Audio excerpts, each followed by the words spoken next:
जम्मू कश्मीर पर नजर डालिए तो बहुमत के आंकड़े से ऊपर नीचे होती हुई नेशनल कॉन्फ्रेंस और कांग्रेस का गठबंधन दिखाई दे रहा है, लेकिन 33 सीटों पर बीजेपी पहुंचती हुई दिखाई दे रही है। मीर फरीद, क्या खबर वहां श्रीनगर से?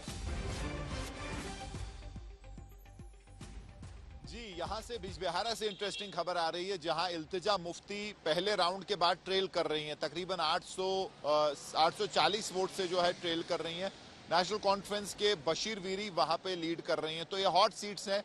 और दूसरी दो हॉट सीट जो उमर अब्दुल्ला जहां से लड़ रहे हैं, गांदरबल में जैसे हमने कहा था क्लोज मुकाबला है अभी, हालांकि 400 के आसपास वोट से लीड कर रहे हैं, लेकिन बडगाम में अच्छी खासी लीड।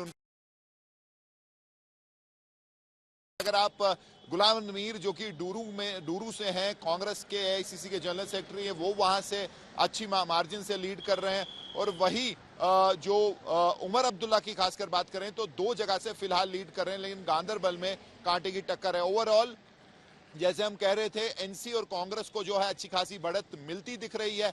अर्ली ट्रेंड है, लेकिन हमने देखा है कि ज्यादातर यही ट्रेंड आगे बढ़ते हैं। पोस्टल बैलेट से जब आप आगे निकल जाते हैं तो वो ट्रेंड जो है ज्यादातर कैरी करते हैं। लेकिन अगर आप बाकी जो पार्टीज है उनकी बात करें तो वो ये कह रहे हैं कि अभी उनके साइड के जो पेटियां एक सेकंड मीर, जब आप बात कर रहे हैं इसी वक्त 2 बड़ी खबरें आ रही है। अपने दर्शकों को बता दें, राजौरी के नौशेरा सीट से जहां पर खुद चुनावी मैदान में रविंद्र रैना है, वो भी पीछे चल रहे हैं फिलहाल चुनाव में। रविंद्र रैना 3000 वोट से पीछे है। इल्तिजा मुफ्ती, आपने पहले भी बताया था कि बिजबिहारा से हो सकता है उनके लिए मुश्किल हो सकती है। तमाम इंडिकेशंस है कि ये ऐसे दिग्गज भी हैं जो वीवीआईपी सीट्स है, वहां पर भी मुकाबला टफ है। लेकिन हरियाणा से जुड़ी एक बड़ी खबर मैं आपको देना चाहती हूँ, क्योंकि हरियाणा के जो फिरोजपुर झिरका सीट है, वहां से नूह हिंसा, 2023 का नूह हिंसा आपको याद होगा, 2023 नूह हिंसा में आरोपी कांग्रेस नेता मम्मन खान यहां पर आगे चलते हुए दिखाई दे रहे हैं। तो देखिए, कई बार ऐसे जो उम्मीदवार रहते हैं जो कई सवालों में, विवादों में घिरे रहते हैं, उनका आगे चलना अपने आप में कई प्रश्न खड़े करता है। लेकिन इस बीच खबर यह है वो नूह हिंसा के आरोपी है, लेकिन फिलहाल वो अपनी सीट से आगे, झिरका सीट से आगे बढ़ते हुए दिखाई दे रहे हैं मम्मन खान। तो ये बड़ी खबर हम आपको बता दें। इस बीच भूपिंदर हुड्डा किलोई सांपला सीट जहां से वो गढ़ी सांपला किलोई सीट जहां से वो चुनावी मैदान में है, वो 5000 वोट से आगे चल रहे हैं। तो शुरुआत में अगर 5000 का मार्जिन मिलता है, क्योंकि अभी धीरे धीरे बैलेट बॉक्सेस खुल रहे हैं, तो एक अच्छा मार्जिन कहा जाएगा। और भूपिंदर हुड्डा, वहीं पर गोहाना से कांग्रेस के जगबीर मलिक आगे दिख रहे हैं। 57 सीटों पर एक बार फिर से सभी सीटों के रुझान के बाद कांग्रेस पार्टी हरियाणा में आगे चलती हुई दिखाई दे रही है। और कुल मिलाकर अगर आप तस्वीर देखें तो हरियाणा में कम से कम ये साफ कहा जा सकता है कि चुनाव एक तरफ होता हुआ। ये देखिए, फिरोजपुर झिरका जहां से मम्मन खान जो कि 2023 के नूह हिंसा में आरोपी है, वो फिलहाल आगे चलते हुए दिखाई दे रहे हैं। गोहाना से भी आगे हैं, नूह से कांग्रेस उम्मीदवार आफ्ताब अहमद भी आगे बढ़ते हुए दिखाई दे रहे हैं।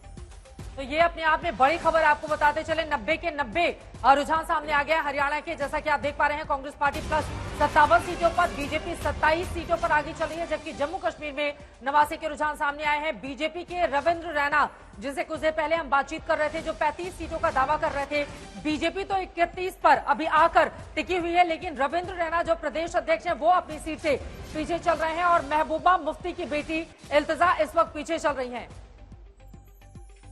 शेख नासिर, प्रवक्ता पीडीपी के, इस वक्त हमारे साथ मौजूद हैं। अब नासिर साहब, आपकी पार्टी 5 सीटों पर अटकी हुई है, बीजेपी 31 पर, नेशनल कॉन्फ्रेंस कांग्रेस 44 पर, तो आप न 3 में हैं न 13 में अभी तक के आंकड़ों में। देखिए, ये अभी ट्रेंड्स हैं, सुबह के जो पोस्टल बैलेट्स के ट्रेंड्स हैं। मैं अभी भी यकीन रखता हूं कि पीडीपी जो है इस बार भले ही 2014 के मुकाबले में उतना अच्छा प्रदर्शन नहीं करेगी, लेकिन पीडीपी एक अच्छा नंबर लेकर के आएगी। और हम शुरू से बात कहते आए हैं कि पीडीपी के बगैर जम्मू कश्मीर में सरकार नहीं बन सकती है।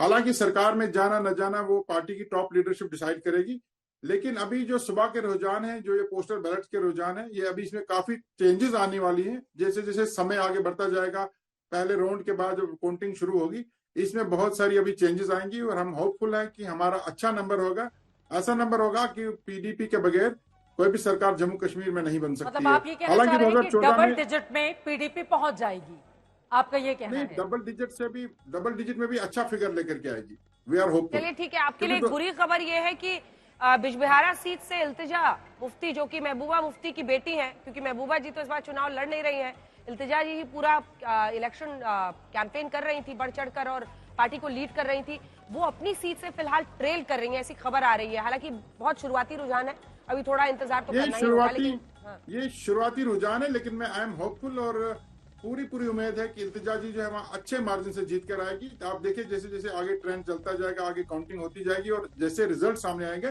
बिजबिहारा की सीट तो हम 100% जीतने वाले हैं। इल्तिजा जी अच्छे मार्जिन से सीट जीतेगी। ठीक है, आप बने रहिए विनोद जी। लेकिन एक बात पर नजर रखनी होगी कि नेशनल कॉन्फ्रेंस का, देखिए बीजेपी बार बार दम भर रही है। पिछली बार 25 सीटें ही आई थी, वो 30 पर पहुंच चुके हैं रुझानों के मुताबिक।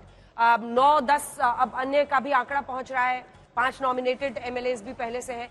लेकिन नेशनल कॉन्फ्रेंस और कांग्रेस का वही उमर अब्दुल्ला, जो कि बारामूला की सीट को इंजीनियर राशिद से 2 लाख वोट से हारते हैं, वो अब बडगांव और गांधरबल दोनों ही सीटों पर आगे चल रहे हैं। और 45 सीट के आना ये दिखाता है कि नेशनल कॉन्फ्रेंस, जो हम लोग जमीन पर भी वहां पर महसूस कर रहे थे, नेशनल कॉन्फ्रेंस एक बहुत अच्छी मजबूत स्थिति में दिख रही है।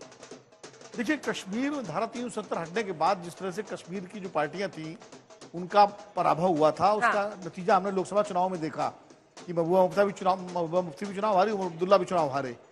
लेकिन मुझे लगता है उसके बाद कहीं एक सिंपैथी फैक्टर जो है उमर अब्दुल्ला के लिए बना है, और इसीलिए नेशनल कॉन्फ्रेंस का जो पुराना कैडर था, वोट था, वो हुआ। और जिस तरह इंजीनियर रशीद और तमाम सारी पार्टियों ने बीजेपी के साथ जो पर्दे के पीछे इस तरह की चर्चा चली कि पर्दे के पीछे से उनका कुछ जो है घालमेल चल रहा है, उसका भी असर ये हुआ है कि जो नेशनल कॉन्फ्रेंस का वोट बिखर गया था वो एक बार मुझे लगता है कश्मीर वैली में फिर से उनके साथ आगे जुड़ा है। यही वजह है कि नेशनल कॉन्फ्रेंस अच्छा करते हुए दिखाई पड़ रही है और उमर अब्दुल्ला दोनों जगह जीत रहे हैं।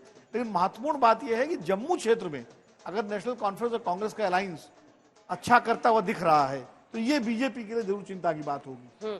और नौशेरा की सीट पर देखिए ना, सुरेंद्र चौधरी से पीछे चल रहे हैं। हालांकि सुरेंद्र चौधरी वहां, रविंद्र रैना नौशेरा राजौरी की सीट से वो लड़ रहे हैं। सुरेंद्र चौधरी वहां वैसे भी मजबूत कैंडिडेट माने जाते हैं, ये बात सच है।